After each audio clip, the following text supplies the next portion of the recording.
False flag operations are real. On the eve of World War II, Nazi Germany had already spent months vilifying Poland in the press. They claimed that the Polish authorities were tolerating and organizing violence against ethnic Germans, and one night they took it a step further.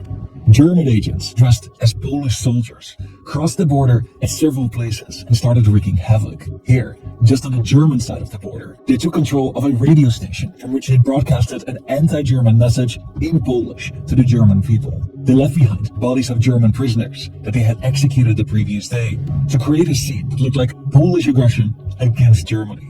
Polen hat heute Nacht zum ersten Mal auf unserem eigenen Territorium auch nicht bereits regulären Soldaten geschossen. These events were used to justify Germany's invasion of Poland, and this started World War II. But it wasn't just Germany who resorted to these kinds of tactics. Just a couple of weeks later, tensions were rising on the border with the Soviet Union and Finland. The two countries had peace treaties, which stated that no country could start a war without a justifiable cause, and the Russians were looking for one. Early in the morning, they struck a small Russian border town with 7 shells, and this was noticed by Finnish border guards. They proposed a neutral investigation, but the Russians refused. And 4 days later, they used this to justify the start of the Winter War.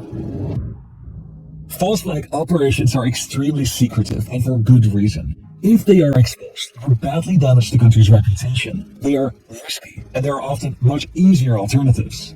It has never been proven that NATO was involved in a false flag operation, but one allegation comes close.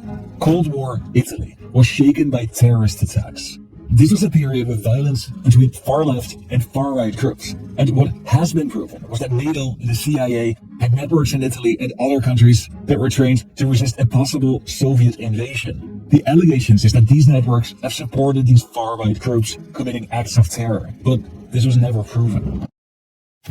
Putin knows this game all too well.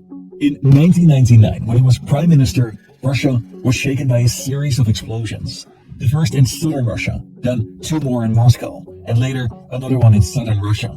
Over the course of just 3 weeks, these bombings killed over 300 people and they injured 1,000 more. The Russians were afraid, and Putin blamed these attacks on Chechen militants and their president. But a few days after the last bombing, in a city just a couple of hours from Moscow, the police arrested 2 men who were planting explosives. They were military grade, and the same kind that were used in the other bombings. But as it turned out, these 2 men were members of the FSB. Putin started the Second Chechen War using these bombings as a part of the pretext. It was never proven that Russia had anything to do with these bombings, but it's widely speculated.